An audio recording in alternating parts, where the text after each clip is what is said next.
How many of you can say that you've played a twin-stick shooter before? If you don't know what kind of game this is normally defined as a game where you control your character with the left analog stick and fire your weapon with the right analog stick. Games like Dead Nation, Crimson Land, and Super Stardust qualify as twin-stick shooters. In the indie world, this genre is getting more popular by the day. Because of this, a new twin-stick shooter has recently released on the PlayStation Vita and PlayStation TV not even a single week ago. Here is my official review of the newest game in the Geometry Wars series, Geometry Wars 3 Dimensions.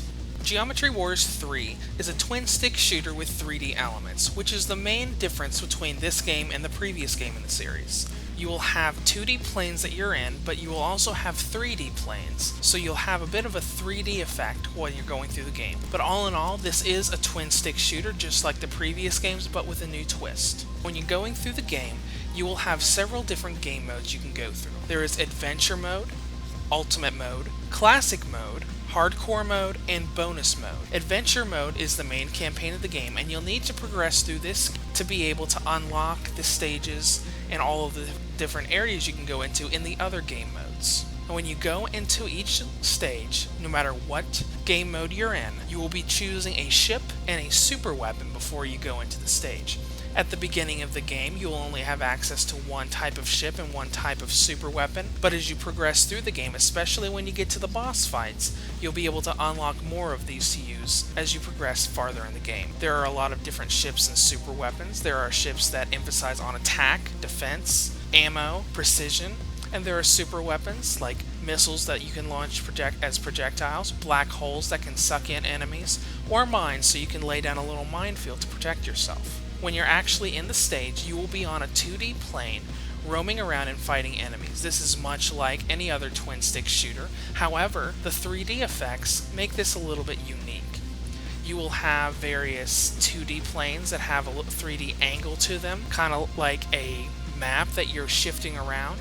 But then you also have the full 3D areas where you're on objects like spheres and cubes. In these areas, you will actually move the camera as you go to each side of the cube or the sphere. This also increases the strategy involved. While some stages do have specific rules, like only having one life, having a time limit, or having to navigate around dangerous objects, the 3D levels will have you worrying about enemies on your side of the cube, but you'll also have to worry about enemies on all 5 other sides of the cube. It requires a lot more strategy and a lot more thinking than a normal twin-stick shooter asks for. Now, as far as the difficulty is concerned, even with the strategy aside, this is a very difficult game. I was failing missions even at the beginning of the tutorial levels. It takes a while to get used to the type of game and the type of progression you're going to have to do, and especially when you get to the boss fights, you'll have to learn boss patterns and be able to strategize around them. As far as the game multiplayer is concerned, it has online multiplayer and ad hoc multiplayer. The PlayStation TV unfortunately does not have multiple controller multiplayer, but you can go online, which runs very well. I normally never waited more than maybe 8 or 9 seconds before I would be able to join an online game. You can do versus mode where you're competing for scores, or you can do co-op mode where you can work together to clear the stages. Now, the biggest thing to worry about with the online features is that Geometry Wars 3 wants to be constantly online so it can upload your scores to the PSN leaderboards.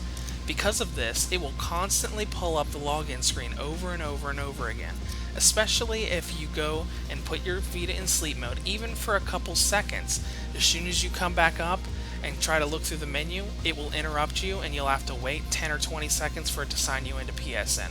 This can get quite annoying. All in all, the adventure mode has 50 stages in it, and all the other game modes can total up to over 100 stages. Since these stages take at least a few minutes to go through, sometimes more, sometimes less, Geometry Wars 3 should last you at least 4 or 5 hours.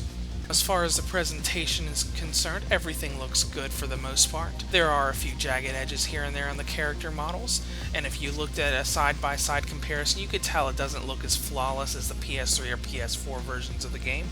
However, when you're in the midst of the chaotic action, you won't even be able to tell. As far as how the game plays, everything is good there. The load times are very short, and the game never lags even when you're online and playing against opponents. Geometry Wars 3 Dimensions is a successful and strategic twin-stick shooter for your PS Vita and PlayStation TV. On the downside, the game will constantly keep trying to sign you into PSN, which can easily disrupt what you're doing. Outside of this is a shooter that plays well and will challenge you from start to finish. PlayStation Vita Reviews rates Geometry Wars 3 Dimensions a 9 out of 10. If you would like to comment on this, you may do so below on this video, or head to our forum and site at vitareviews.net and forum.vitareviews.net.